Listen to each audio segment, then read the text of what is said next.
صلو علی الحبیب صلی اللہ تعالی علی محمد۔ یاد رہے مدنی چینل پر نشر کیے جانے والے سلسلے مدنی خاکے اور دیگر نشریات مختلف مواقع کے مناظر اور آواز کی مکسنگ کے ساتھ پیش کی جاتی ہیں۔ صلو علی الحبیب صلی اللہ تعالی علی محمد۔ نیت المؤمن خیر من عملہ، مسلمان کی نیت اس کے عمل سے بہتر ہے۔ اللہ عز و جل کی رضا پانے اور ثواب کمانے کی غرض سے سلسلہ دیکھنے سے پہلے اچھی اچھی نیتیں فرما لیجئے۔ اللہ کی رضا کی خاطر علم دین حاصل کروں گا، سیکھ کر دوسروں تک نیکی کی دعوت پہنچاؤں گا، خاص خاص باتیں لکھوں گا، اول تا آخر دیکھوں گا۔ صلو علی الحبیب صلی اللہ تعالی علی محمد۔ فیضان درود و سلام، فیضان درود و سلام، فیضان درود و سلام۔ صلو علی الحبیب صلی اللہ علی محمد صلی اللہ علیہ وسلم۔ الحمدللہ رب العالمین والصلاة والسلام على سید المرسلین، اما بعد فاعوذ باللہ من الشیطان الرجیم، بسم اللہ الرحمن الرحیم۔ الصلاة والسلام علیک یا رسول اللہ وعلى آلک واصحابک یا حبیب اللہ۔ الصلاة والسلام علیک یا نبی اللہ وعلى آلک واصحابک یا نور اللہ۔ حضرت ابو ہریرہ رضی اللہ تعالی عنہ سے روایت ہے، سرکار نامدار، مدینے کے تاجدار، باذن پروردگار، دو عالم کے مالک و مختار، شہنشاہ ابرار صلی اللہ تعالی علیہ وآلہ وسلم کا فرمانے خوشبودار ہے، کل کلام لا یذکر اللہ فیہ فیبدأ بہ وَيُصَلِّ عَلَيَّ فِيهِ فَهُوَ أَقْطَعُ مَحْمُوقٌ مِّن كُلِّ بَرَكَةٍ، یعنی جس کلام کی ابتدا میں اللہ تعالیٰ کا ذکر اور مجھ پر درود شریف نہ پڑھا جائے وہ ادھورا اور نامکمل اور برکت سے خالی ہوتا ہے۔ صلو علی الحبیب صلی اللہ تعالی علی محمد۔ میرے مدنی چینل کے ناظرین، ہمیں بھی حصول برکت کے لیے اٹھتے بیٹھتے چلتے پھرتے ہر جائز و نیک کام کے شروع میں جبکہ کوئی معنی شرعی نہ ہو بسم اللہ الرحمن الرحیم اور درود شریف پڑھتے رہنا چاہیے، کیونکہ بسم اللہ شریف پڑھنے سے ہمیں یہ فائدہ حاصل ہوگا کہ ہمارا وہ کام شیطان کے اثر سے محفوظ رہے گا اور اس میں برکت بھی ہوگی۔ چنانچہ حضرت سیدنا ابو ایوب انصاری رضی اللہ تعالیٰ عنہ فرماتے ہیں، ہم تاجدار رسالت، ماہ نبوت، مالک کوثر و جنت، محبوب رب العزت عز و جل و صلی اللہ تعالی علیہ وآلہ وسلم کی خدمت سراپا رحمت میں حاضر تھے۔ کھانا پیش کیا گیا، ابتدا میں اتنی برکت ہم نے کسی کھانے میں نہیں دیکھی، مگر آخر میں بڑی بے برکتی دیکھی۔ ہم نے عرض کی، یا رسول اللہ صلی اللہ تعالی علیہ وسلم ایسا کیوں ہوا؟ ارشاد فرمایا، ہم سب نے کھانا کھاتے وقت بسم اللہ پڑھی تھی، پھر ایک شخص بغیر بسم اللہ پڑھے کھانے کو بیٹھ گیا، اس کے ساتھ شیطان نے کھانا کھا لیا۔ یاد رکھیے، کھانے یا پینے سے قبل بسم اللہ الرحمن الرحیم پڑھ لینے سے جہاں آخرت کا عظیم ثواب ہے وہیں دنیا میں بھی اس کا فائدہ ہے کہ اگر کھانے یا پینے کی چیز میں کوئی مضر یعنی نقصان دہ اجزاء شامل بھی ہوں تو انشاءاللہ عز و جل وہ نقصان نہیں دیں گے۔ اسی ضمن میں ایک حکایت سنیے اور جھوم اٹھیے۔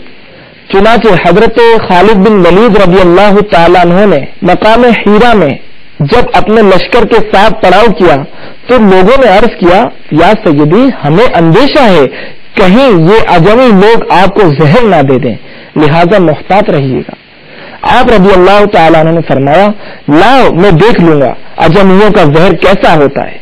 لوگوں نے آپ رضی اللہ تعالیٰ عنہ کو دیا تو آپ رضی اللہ تعالیٰ عنہ نے بسم اللہ پڑھ کر کھا لیا. الحمدللہ عز وجل آپ رضی اللہ تعالیٰ عنہ کو بال برابر بھی ضرر یعنی نقصان نہ پہنچا. اور کلبی کی روایات میں یہ ہے کہ ایک عیسائی پادری جس کا نام عبد المسیح تھا ایک ایسا زہر لے کر آیا کہ اس کے کھا لینے سے 1 گھنٹے کے بعد موت یقینی ہوتی ہے. آپ رضی اللہ تعالیٰ عنہ نے اس سے زہر مانگ کر اس کے سامنے ہی بسم اللہ رب اللہ رب الارض والسماء بسم اللہ الذی لا یضر مع اسمہ پڑھا اور زہر کھا گئے.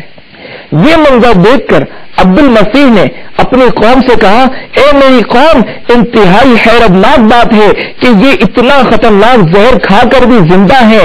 اب بہتر یہی ہے کہ ان سے صلح کر لی جائے ورنہ ان کی فتح یقینی ہے. صلو علی الحبیب صلی اللہ تعالی علی محمد. میرے مدنی چینل کے ناظرین دیکھا آپ نے بسم اللہ شریف کی برکت سے خطرناک زہر نے حضرت خالد بن ولید رضی اللہ تعالیٰ عنہ پر کوئی اثر نہ کیا. ہمیں بھی ہر کام کی ابتدا اللہ تبارک و تعالیٰ کے ذکر سے کرنی چاہیے اور جب بھی فارغ وقت ملے تو ذکر اللہ میں مشغول رہنے کے ساتھ ساتھ نبی پاک صلی اللہ تعالی علیہ وآلہ وسلم کی ذات بابرکات پر کثرت کے ساتھ درود پاک بھی پڑھنا چاہیے کیونکہ قرآن پاک میں بھی اللہ تبارک و تعالی نے جا بجا اپنے پاک نام کے ساتھ اپنے محبوب صلی اللہ تعالی علیہ وآلہ وسلم کا مبارک نام بھی ذکر فرمایا ہے.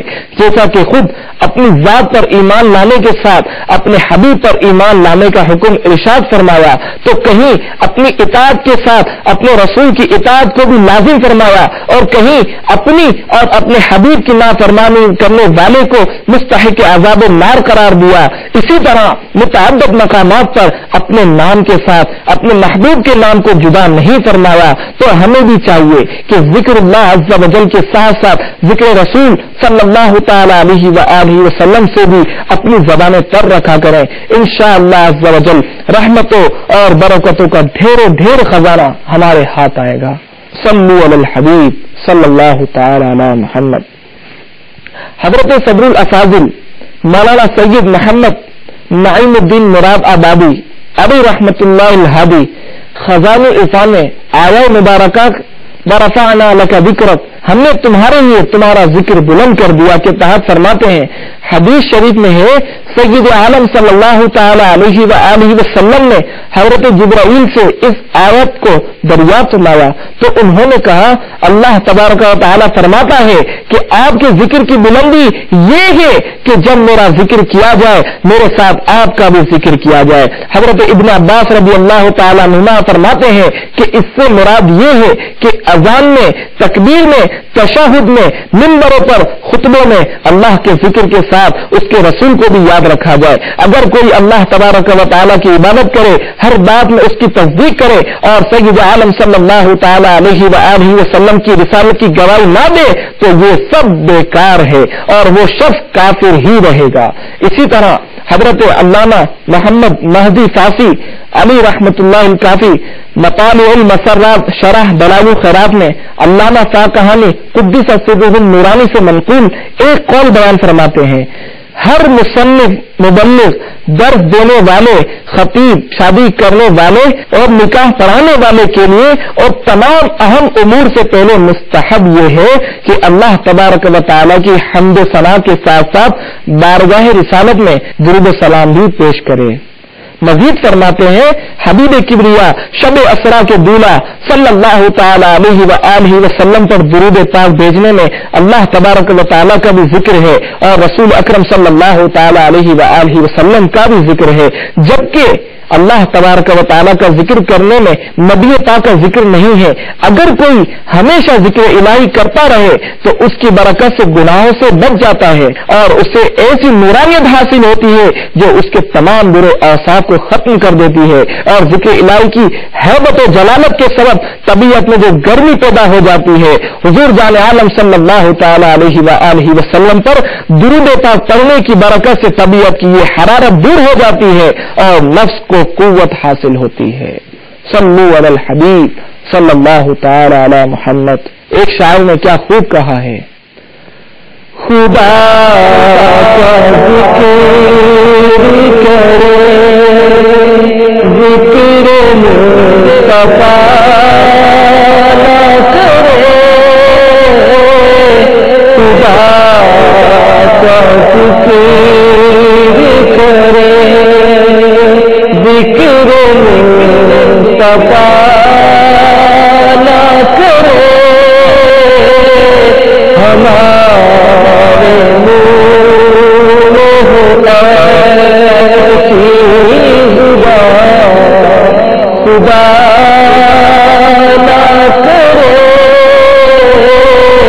ہمارے منہ ایسی زبان خدا نہ کرے صلو علی الحبیب صلی اللہ تعالی علی محمد۔ میرے مدنی چینل کے ناظرین، بیان کردہ گفتگو سے معلوم ہوا کہ جب بھی اللہ تبارک و تعالیٰ کا ذکر کیا جائے تو ساتھ ہی اس کے پیارے حبیب صلی اللہ تعالی علیہ وآلہ وسلم پر درود پاک بھی پڑھنا چاہیے۔ ہو سکتا ہے کہ ہمارا پڑھا ہوا درود پاک کل بروز قیامت ہماری بخشش و مغفرت کا ذریعہ بن جائے۔ چنانچہ حضرت سیدنا عبداللہ بن عمر رضی اللہ تعالی عنہما سے مروی ہے کہ اللہ کے محبوب دانہ غیوب صلی اللہ تعالی علیہ وآلہ وسلم نے ارشاد فرمایا، قیامت کے دن حضرت سیدنا آدم صفی اللہ علی نبینا وعلیہ الصلوۃ والسلام عرش کے قریب وسیع میدان میں ٹھہرے ہوئے ہوں گے۔ آپ پر دو سبز کپڑے ہوں گے، اپنی اولاد میں سے ہر اس شخص کو دیکھ رہے ہوں گے جو جنت میں جا رہا ہوگا، اور اپنی اولاد میں سے اسے بھی دیکھ رہے ہوں گے جو دوزخ میں جا رہا ہوگا۔ اسی اثنا میں سیدنا آدم علی نبینا وعلیہ الصلوۃ والسلام سرکار دو عالم نور مجسم صلی اللہ تعالی علیہ وآلہ وسلم کے ایک امتی کو دوزخ میں جاتا ہوا دیکھیں گے۔ سیدنا آدم علی نبینا وعلیہ الصلوۃ والسلام پکاریں گے، یا احمد یا احمد۔ حضور سراپا نور صلی اللہ تعالی علیہ وآلہ وسلم فرمائیں گے، لبیک اے ابو البشر۔ سیدنا آدم علی نبینا وعلیہ الصلوۃ والسلام فرمائیں گے، آپ صلی اللہ تعالی علیہ وسلم کا یہ امتی دوزخ میں جا رہا ہے، یہ سن کر میں بڑی چستی کے ساتھ تیز فرشتوں کو پیچھے چلوں گا اور کہوں گا، اے میرے رب کے فرشتوں ٹھہرو۔ وہ عرض کریں گے، ہم مقرر کردہ فرشتے ہیں، جس کام کا ہمیں اللہ تبارک و تعالی نے حکم دیا ہے اس کی نافرمانی نہیں کرتے، ہم وہی کرتے ہیں جس کا ہمیں حکم ملا ہے۔ جب حضور جان عالم صلی اللہ تعالی علیہ وآلہ وسلم افسردہ ہوں گے تو اپنی داڑھی مبارک کو بائیں ہاتھ سے پکڑیں گے اور عرش کی طرف ہاتھ سے اشارہ کرتے ہوئے کہیں گے، اے میرے پروردگار عز و جل، کیا تو نے مجھ سے وعدہ نہیں فرمایا ہے کہ تو مجھے میری امت کے بارے میں رسوا نہ فرمائے گا؟ عرش سے ندا آئے گی، اے فرشتو محمد صلی اللہ تعالی علیہ وآلہ وسلم کی اطاعت کرو اور اسے لوٹا دو۔ پھر میں اپنی گود سے سفید کاغذ نکالوں گا اور اسے میزان کے دائیں پلڑے میں ڈال دوں گا اور میں کہوں گا بسم اللہ، بس وہ نیکی والا پلڑا برائیوں والے پلے پر بھاری ہو جائے گا۔ آواز آئے گی، خوش بخت ہے، سعادت یافتہ ہو گیا ہے اور اس کا میزان بھاری ہو گیا ہے، اسے جنت میں لے جاؤ۔ وہ بندہ کہے گا، اے میرے پروردگار عز و جل کے فرشتوں ٹھہرو، میں اس بندے سے بات تو کر لوں جو اپنے رب عز و جل کے حضور بڑی کرامت رکھتا ہے۔ پھر وہ کہے گا، میرے ماں باپ آپ پر فدا ہوں، آپ کا چہرہ انور کتنا حسین ہے اور آپ کی شکل کتنی خوبصورت ہے، آپ نے میری لغزشوں کو معاف فرمایا اور میرے آنسوؤں پر رحم فرمایا، آپ کون ہیں؟ حضور جان عالم صلی اللہ تعالی علیہ وآلہ وسلم فرمائیں گے، میں تیرا نبی محمد صلی اللہ تعالی علیہ وآلہ وسلم ہوں اور یہ تیرا وہ درود ہے جو تو مجھ پر بھیجتا تھا، اس نے تجھ کو پورا نفع پہنچایا جتنا کہ تجھے اس کی ضرورت تھی۔ اس حکایت کی عکاسی کرتے ہوئے میرے آقا سیدی اعلی حضرت امام اہل سنت مولانا شاہ امام احمد رضا خان علی رحمت الرحمان فرماتے ہیں، ان کی آواز پہ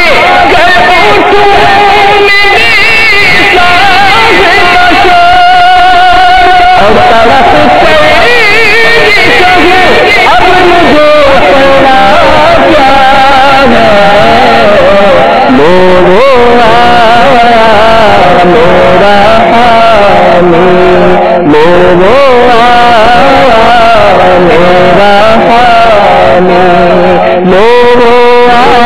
آیا میرا حامی، لو آیا میرا حامی، لو آیا میرا حامی، لو آیا میرا حامی، میرا غم آ گئی جان تمہارے جان میں آنا کیا ہے، مجھے دامن عقدت میں چھپا لیتے ہو، اور کلمائے ہٹو اس کے تقاضا کیا ہے، چھوڑ کر مجھ کو پھر سے کہے محفوظ ہے ہم، حکم والا کی نہ تعمیل ہو زہرا کیا ہے، سب کو اس رحم کے اس سایہ نام کے نثار، سب کو اس رحم کے اس سایہ دامن کے نثار، اپنے بندے کو مصیبت سے بچایا کیا ہے۔ صلو علی الحبیب صلی اللہ تعالی علی محمد۔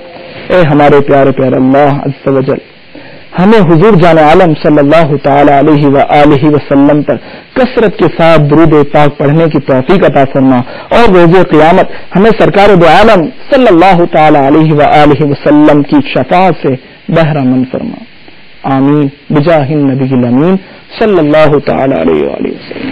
فیضان درود و سلام، فیضان درود و سلام، فیضان درود و سلام، صلوا علی الحبیب صلی اللہ علی محمد صلی اللہ علیہ وسلم۔ ابھی جو ہم نے سلسلہ مرحلہ فرمایا اس کے بارے میں اپنے تاثرات اور مدنی مشورے 0311138 اور 0301 پر SMS یا فون میں ایک موبائل چینل میل کر سکتے ہیں۔